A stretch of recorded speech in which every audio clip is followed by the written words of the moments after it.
ঢাকার সাভার এবং নওগাঁ জেলায় বাসে সংঘটিত হয়েছে ডাকাতি। সাভারে চলতি বাসে আবারও ডাকাতি হয়েছে। ২রা মার্চ সাভারের হাইওয়েতে দিন দুপুরে ফিল্মি স্টাইলে চলন্ত বাসে এই ডাকাতি সংঘটিত হয়। এ সময় ৭ যাত্রী আহত সহ তাদের কাছ থেকে মোবাইল, টাকা পয়সা লুট করে পালিয়ে যায় ডাকাতরা। দুপুর ১:৩০টার দিকে আশুলিয়ার নন্দন পার্ক থেকে ছেড়ে আসা রাজধানী পরিবহনের একটি যাত্রীবাহী বাস সাভার ব্যাংক টাউন এলাকায় পৌঁছলে যাত্রীবেশী ৫ জন ডাকাত দেশীয় অস্ত্র ও ধারালো চাকু দেখিয়ে যাত্রীদের মোবাইল, টাকা পয়সা ও নারীদের গয়না কেড়ে নেয়। পরে ডাকাতরা ব্যাংক টাউন এলাকায় নেমে পালিয়ে যায়। প্রত্যক্ষদর্শী এক যাত্রী জানান, মাত্র ৫-৭ মিনিটের মধ্যে ফিল্মি স্টাইলে এই ছিনতাইয়ের ঘটনা ঘটে। তিনি বলেন, যাত্রীবেশী ২ ডাকাতের সঙ্গে রেডিও কলোনি থেকে ৩ ডাকাত বাসে ওঠে এবং ওই ২ জনের সঙ্গে যোগ দেয়। এরপর তারা মহাসড়কের ব্যাংক টাউন এলাকায় বাসের গেট বন্ধ করে যাত্রীদের উপর ঝাঁপিয়ে পড়ে এবং কয়েক মিনিটের মধ্যে ২০-২৫ জন যাত্রীর মোবাইল, টাকা পয়সা ও গয়না ছিনিয়ে নেয়।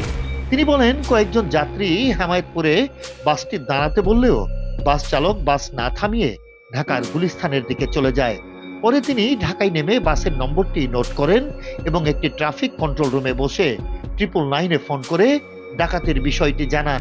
পরে সেখান থেকে সাভার মডেল থানা, হাইওয়ে পুলিশ ও ডিবি উত্তরকে দায়িত্ব দেওয়া হয়। হাইওয়ে পুলিশের ইন্সপেক্টর শওকতুল আলম বলেন, তিনি বাসটি শনাক্ত করেছেন। বাসটি আটক সহ জড়িতদের গ্রেফতারে পুলিশের কয়েকটি টিম অপারেশনে মাঠে নেমেছে। সাভার মডেল থানার ওসি জুয়েল মিয়া জানান, বাসটি আটক সহ ডাকাতদের গ্রেপ্তারে পুলিশের পেট্রোল টিম কাজ করছে।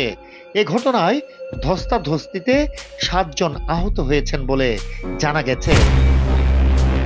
অপরদিকে নওগাঁয় বাস ডাকাতির ঘটনায় আন্তঃজেলা ডাকাত দলের ৬ সদস্যকে গ্রেপ্তার করেছে পুলিশ। এ সময় ডাকাতির কাজে ব্যবহৃত মাইক্রোবাস, দেশীয় অস্ত্রসহ লুণ্ঠিত মালামাল উদ্ধার করা হয়েছে। ৩রা মার্চ দুপুরে নওগাঁ জেলা পুলিশ সুপার কার্যালয়ে সংবাদ সম্মেলনে এসব তথ্য জানান পুলিশ সুপার মোহাম্মদ শাফিউল সরওয়ার।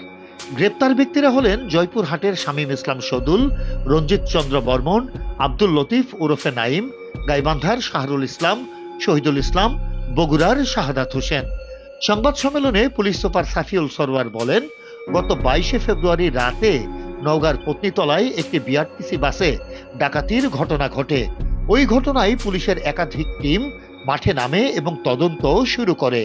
এরই ধারাবাহিকতায় জয়পুরহাট, গাইবান্ধা ও বগুড়ায় অভিযান চালিয়ে ৬ ডাকাত সদস্যকে গ্রেফতার করা হয়। তাদের মধ্যে ৩ জনকে জয়পুরহাটের কালাই থেকে, ২ জন গাইবান্ধার গোবিন্দগঞ্জ থেকে এবং ১ জন বগুড়ার কাহালু থেকে গ্রেফতার করা হয়। এ সময় তাদের কাছ থেকে লুণ্ঠিত মোবাইল, ১ জোড়া কানের দুল সহ ডাকাতির অন্যান্য মালামাল উদ্ধার করা হয়েছে। আন্তঃজেলা ডাকাত দলের ৬ সদস্য গ্রেফতার। ডাকাতির কাজে ব্যবহৃত মাইক্রোবাস ও বিভিন্ন ধরনের দেশীয় অস্ত্র লুণ্ঠিত মালামাল উদ্ধার। আপনারা জানেন, গত ২২ ফেব্রুয়ারি রাত ১১টার দিকে পত্নীতলায় বিআরটিসি বাসে একটি ডাকাতির ঘটনা ঘটে।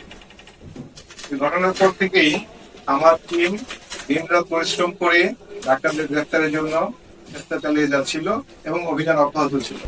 আমাদের চারপাশে এমন মুখোশধারী অপরাধীরা ঘুরে বেড়াচ্ছে। এদের থেকে সবাইকে সচেতন হতে হবে, সতর্ক হতে হবে। Desk report, CNI news 24।